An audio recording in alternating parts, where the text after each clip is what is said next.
Hi, this is Richard Edelman, and you're listening to The Trust Makers.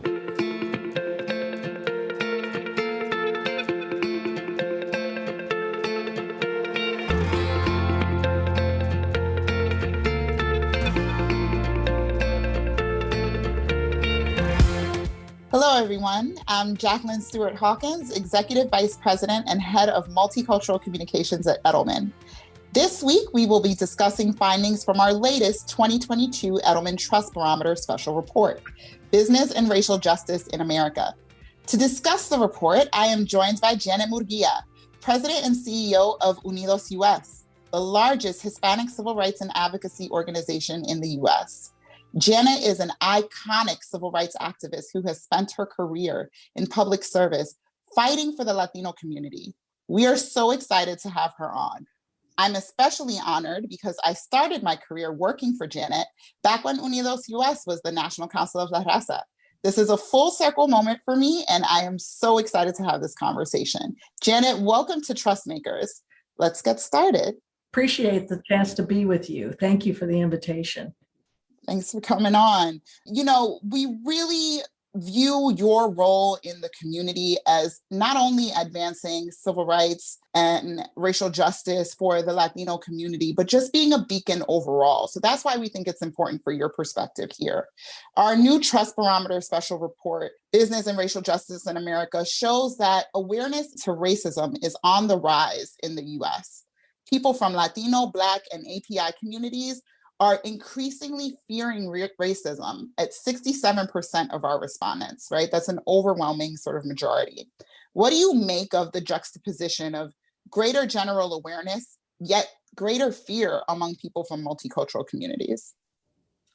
Yeah, it's an interesting paradox, but sadly, that juxtaposition tracks with the fact that there has been an increase in incidents of violence and bigotry that have raised the awareness of continued systemic racism for everyone across the country. So people are more aware of it, but for the tragic reasons and the awful incidents that have involved police shootings of unarmed people like George Floyd and Breonna Taylor and Ahmaud Arbery, and the shootings that have targeted groups just because of their ethnicity. We've seen that increase in the rise of Asian hate and campaigns that have really had to be created to counter that. And of course, we've seen it in the Latino community as well. So it's been ironic that these incidents have created more awareness, but yet more fear in communities of color. But that's exactly what's playing out, and why we need to collectively as a country and across various sectors focus on how we can all address that increase in sensibility of racism for communities of color and take steps to address it. I love that you brought up systemic racism in, your last comments. I want to talk about the importance for discussing it this way, right? Discussing systemic racism. Why is it important to talk about that term specifically? Jacqueline, it's important because, we've seen the African American community increasingly their journey has been not fully understood.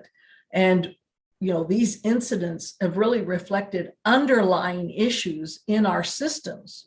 We're seeing it firsthand in the criminal justice system and our policing system, but it's true across various sectors in industry, like access to banking and capital, and the failure to get access to housing and home ownership. We're seeing it, particularly highlighted in access to healthcare as a result of the pandemic. And what's also being uncovered in all of this is that it's not just African Americans, but it's other communities like the Latino community that have been impacted by those layers. And they've been embedded in these systems over time, and some can point clearly to when we started as a country or even before. And so this has been really a call to action for all of us.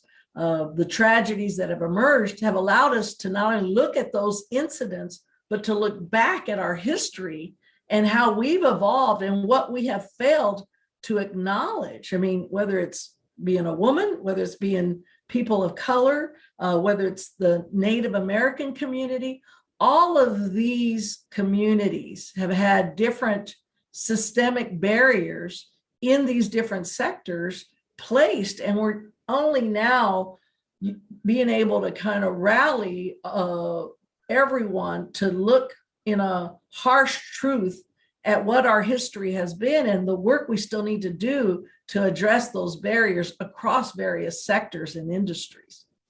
It's critically important what you just did, right? So you started off the conversation talking about violence and hate crimes and, you know, sort of the murders that have happened in these communities. And you then brought up banking, right? And folks are reticent to sort of make the connection when talking about racism in order to really discuss what it means and its impact on communities. But it really starts to have the same thread, right? Absolutely. Look, I think, you know, we've all seen, because of the incidents on television and media reports, where the criminal justice system and policing system have these gaps that have to be addressed. And George Floyd really was a catalyzing moment, that tragedy. But again, it's allowed us to also focus on other areas where these gaps exist. And the way to, I think, draw some action steps to address them are some of the issues that were highlighted in your latest report. And that is needing to make sure that we protect the right to vote for everyone.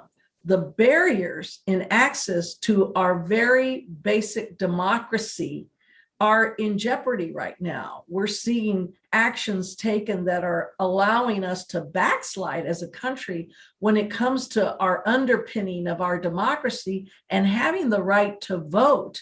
The state-led initiatives that have been passing and that are now law are making it harder for all communities of color to have access to the ballot box. We need to change that. We need a federal standard, a national standard. We need to pass the John Lewis Voting Rights Protection Act and make sure that we're protecting those rights for everyone, and that this isn't a sort of a patchwork reform that's left up to certain states. We also need to make sure that, again, we're addressing this issue of violence against communities of color. That's really important. And so there are laws right now being contemplated that can help address those. But at the local level, we need more activism by those who are interested in seeing those gaps addressed and making sure, whether you're a part of the UnidosUS network or the NAACP chapter membership or NUL urbanly or the AAPI community, that we're raising these issues at the national level, but at the local level. And then I would just say, in response to, the pandemic, even before the pandemic, we had gaps and disparities in our healthcare system that weren't allowing full access to healthcare and coverage to all of our communities of color. Those are systemic barriers. We need to extend the Affordable Care Act. We need to make sure that Medicaid extension coverages are being supported at the state level so that our children are not denied access to care. So there's still a lot of work to be done, and we're leading that effort across these different issues on behalf of the Latino community and others at UnidosUS. But tragically, we've seen that we've still got a long way to go when it comes to addressing systemic racism and those underlying barriers to access to these types of basic and essential, areas of interest for our communities. Yeah, we've seen that institutions are failing to step up when it comes to these issues, right? When it comes to racism. What role do institutions play in addressing systemic racism in this country? You mentioned voting, for example. What role does business, does media have to play in these issues? Well, I think increasingly, and again, your report underscores some of our own findings in this, especially as it relates to our younger generation and young talent that's being employed by corporate America today, whether they're in the private sector or the nonprofit sector. But our younger people are demanding that companies act with a core set of values. And there is a strong sense of social justice that they're centered on. Now, I know companies have to examine the notion that they're there in service to everyone, and not everyone is aligned in a certain space. But companies are going to be asked increasingly, do you have a core set of tenets or values? And do they include a sensibility around social justice? And I think companies are going to be on the hook to really articulate their principles and values, because it's going to be important not just for external matters and policy positions that they take, but for them to be accountable to their own workforce, and to also understand that it's not only the right thing to do, but it's the smart thing to do in terms of keeping up with the expectations around their workforce and what's going to be demanded perhaps increasingly with their shareholders in terms of some of those expectations around values. You're exactly right. When people talk about young people, they love to talk about it as a future looking, right? Future proofing, as part of future proofing their workplaces or organizations. But the truth is it's right now, right? Because folks in that demographic make up half of the workforce today. So the stakes are higher, right? Our study showed that 7 in 10 young employees choose to either stay, pick a job, or leave a job over their employer's response to racism. What role have you seen young people play in your own work at UnidosUS? I know it's where I started when I was quote unquote young. And how are they accelerating efforts to combat systemic racism? It's a great question. And again, just to level set here a little bit, we just have to recognize that our country is far more diverse than ever before. As a country, we are very much, on the cusp of having a majority of Americans being either Black, Latino, Asian American, or a combination thereof.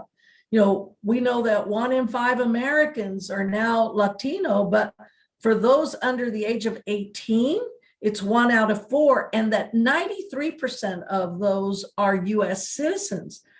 1/3 of new workers into our economy will be Latino by the end of the decade. So the Latino community is a core part of the American future, but a lot of folks, including those in corporate America, still don't understand that means their future employees, customers, vendors, and other partners will increasingly be Latino.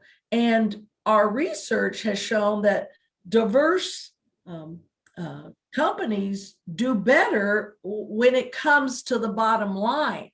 So the benefit of diverse input at the very senior level is imperative, but it also, across the board, drives innovation and not to mention profit. So we're seeing that diversity is an asset. And as you mentioned, we're seeing it increasingly represented in our younger talent that's coming into play. In our own nonprofit sector, we are seeing that.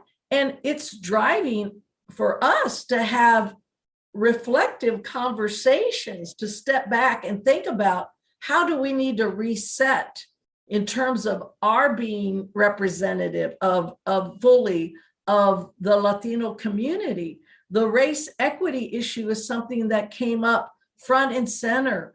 We've had to recognize that when it comes to racism, our community is not immune to it.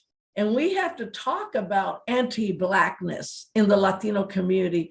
And we've had to set up those conversations within our organization and hear about the best ways that we think we can counter that. And it has allowed us to basically launch a race equity initiative so that we can better inform ourselves as an organization, but also better inform our community about those potential racist tendencies and how we can be best positioned to address them. And a lot of it is more about being honest and creating spaces for us to have candid conversations. Some in our community and certainly externally don't understand that for us, 1 out of 4 Latinos is Afro-Latino. And we've got to really understand that not only is the country demographically changing, but we're changing as a Latino community, and understand what that means in terms of how we position ourselves on these issues from a policy perspective and programmatically. I'm one of those 1 in 4. So I'm extremely proud to hear that, excited to hear that, and love the work you're doing in that space.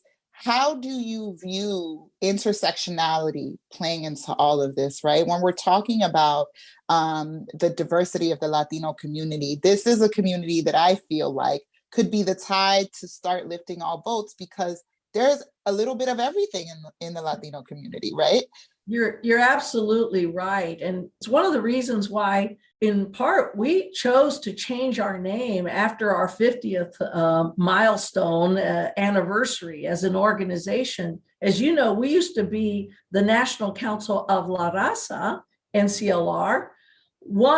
Though what we saw in our data was that not everyone identified with La Raza as a Latino or Chicano. A lot of that came out of early movements, and especially young people and others saw that phrase as a sort of a small subset of the Latino community, when we clearly have had the focus of all the Latino community and others that we've been trying to help and really be at the heart of our mission in terms of the work that we do with our network of about 300 community-based organizations that are serving the community across the country in various areas, whether it's housing and home ownership and access to economic empowerment, or whether it's health and health programs that help our community understand the steps they can take to better their wellness and care and support health policies that are going to be doing that and expanding coverage, or whether it's in workforce development and access to technology, whether it's in immigration and civil rights. All of that is at the heart of our work, and we do it through this network of community-based organizations. But if folks didn't see themselves at the heart of our mission because our name didn't appear to be inclusive, we needed to rectify that. So right around our 50th anniversary, we changed our name to UnidosUS, which means coming together, unity, and being united. And for us, it's a rallying cry for our community to come together and advocate for those collective issues that can help everyone, but also it's an invitation for others to join us. So for us, it really meant the intersectionality of other communities, but it also meant that you can't work on one issue like housing without also addressing related issues like education, like healthcare, because that family or that individual really needs a strong foundation. And it's the intersectionality of those issues that really are going to create that stronger foundation for us to lift up and advance our community in across the country. The issues run the gamut, right? As you just mentioned, You named a number of them. Over the years, you have worked with so many leaders in the business space to address these issues, especially CEOs. We found that 82% of our respondents expect CEOs to take action when it comes to racism. Are there CEOs that you work with that you see as doing significant work in this area? And you don't have to name them if you don't like to. But, if you could give us some examples and some lessons learned. I will just say that we started in 1982 a corporate board of advisors because we knew even then that it would be important to build partnerships with corporate America and better understanding of work that they can do to create access and support the inclusion of our community, not only in their company, but in the work that they do and their voice in policy or in investments of programs. So in 1982, we started, and today we still have a corporate board of advisors that represents top Fortune 100 companies that have committed to understanding and learning more about the Latino community and taking steps to be inclusive. We're not the only organization out there engaging companies. I'm really proud of the work ASED has done, the Hispanic Association for Corporate Responsibility, and Sid Wilson has led. Also, Esther Aguilera with the Latino Corporate Diversity Advisory Board, because we understand we have to work across organizations to increase engagement by corporate America. I know that there are a number of initiatives that have targeted folks to engage, but we've actually had a lot of good outcomes that we can point to that still highlight the need for companies to do more, but show progress in certain areas. And I think, for me, Bank of America and Brian Moynihan, Comcast, and the Roberts family have been really important for us to make sure that we're engaging at the highest levels and building those relationships, because that can translate into actions down. And that commitment to racial equity and to diversity and inclusion has to start at the very top. And when you can point to those partnerships, starting with me being able to have an engagement with the CEO to CEO, it shows in ways that I think we can point to as tangible outcomes across various initiatives. Now, organizations like UnidosUS have been doing this work before 2020. But we know that since 2020, there has been a rush for these types of partnerships, exactly the ones that you were just talking about, right? Corporations are looking to really bolster their image, and nonprofits are looking for partners to be able to advance this important work. We know that so many organizations are judicious when they're thinking about, who to partner with. What is it that you look for in a corporate partner to bring on board? Well, I think for us, it's really a true value proposition that they want to engage and learn. And really at the heart of that value proposition is trust. They're willing to be a trusted partner and be transparent about where their gaps are and help us help them, but then they can educate us. Maybe there are business propositions that we need to be educated about, business elements that we can help them with, because there may be some legitimate business aspect that we don't understand. But the key to a strong partnership is a strong value proposition where we can identify the key elements of that proposition, but ultimately it's got to be trust and accountability and transparency. And if there's not accountability and transparency, you really can't find ways to, I think, show or demonstrate progress. But trust is at the center of it, knowing that they can come to us and understand that they may not be perfect, but they're interested in learning and wanting to make steps to address those gaps around whether it's inequities and systemic inequities, or around diversity and inclusion? One of the areas where I think companies can start to show more commitment to diversity and inclusion is on their boards. I feel like that's an area that you've been very vocal about.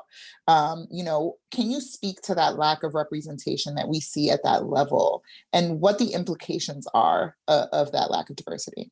Yeah, again, this is where that commitment to diversity and inclusion, the commitment to equity starts at the very top.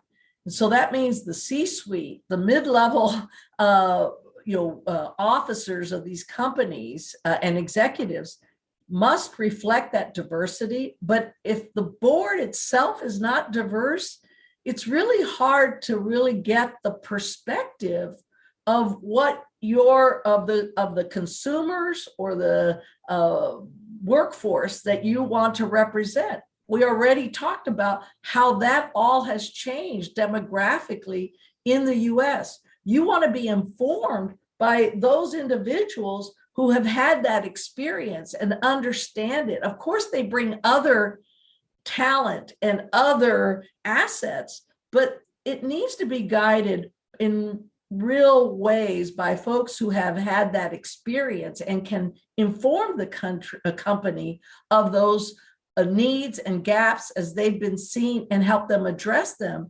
And if that commitment is not there at the very top, it's not going to be completely able to translate into an outcome that I think will benefit the company, not just from doing what's right, but the smart thing to do, because we have seen the more diverse boards in these companies, the better their bottom line. So this is something that I think can be a win-win, and it's something we've advocated. Most recently, we've shown that through this Proyecto 20%, an initiative we launched to help create a more diverse federal government, and certainly in an administration that can reflect the diversity of the country.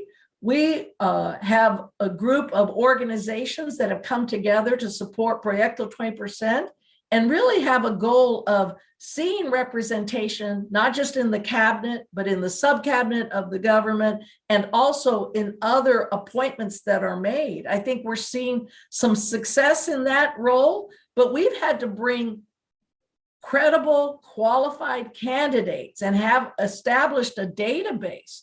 Well, I think increasingly we can partner with other groups, whether it's ASED or others, to make sure we're bringing strong candidates to corporate America. And I don't think that corporations can say they cannot find the talent that they need. We're bringing it to them. We can bring them our database, but that is out there. But they need to insist that these hires actually be part of searches that are inclusive so that those choices are clear for them. And I think more of those best practice are what are going to further the outcomes that I think can be beneficial and reflect that inclusion and diversity. It's also the environment, right? What is the environment that folks are walking into when they're stepping into these leadership positions? What do you think employers could be doing better to sort of create a more inclusive environment for these leaders? Well, I do think that we're seeing, obviously, the need for different employee resource groups to have a sense that they belong. But ultimately, it's making sure that that diversity and inclusion is not sort of siloed off in a separate part of the company. It's got to be centered. That person needs to be reporting directly to the CEO, and it needs to be corporate-wide commitment. Those types of practices are what's going to allow for those in the workforce to feel like they're seen. But if they don't see people who look like them represented at the highest levels of that company, it's really demoralizing increasingly for these younger workers. They need to feel represented through their voice, through their values, but it does matter who they see in these roles at the very top, whether it's on the board, in the CEO space, or certainly in the senior leadership, because that makes a statement about the kind of commitment that that company is making and how they see the importance of diversity and inclusion. That's right. Bottom line, they just have to do it, right? They have to do it. Just do it. And there's so many opportunities now to tap into talent at every level. And there are partners. You know, UnidosUS stands ready and willing, but we're not the only organization. Obviously, we have a long track record of partnering with various companies and can be, I think, a source of not only information, but opportunity for these companies to learn and understand where they can make investments and changes so that they can be fully inclusive and reflective of the changes that we're seeing play out in the country today. And those are smart business decisions. So partnering with organizations, making sure that their ranks at the highest level are diverse, and their workforce is seeing that and see themselves in that leadership in any of these roles is, I think, going to be increasingly even more critically important. Well, I think you've given our listeners plenty of homework to do, and we hope that they get on it because there's a lot of impact to drive. Janet, thank you so much for coming on the show and for sharing your insights and expertise. And to our listeners, thank you for listening to The Trust Makers. Thank you for tuning into The Trust Makers, an Edelman podcast in partnership with Advertising Week, where we speak with leaders and other trust builders across institutions. See you next time.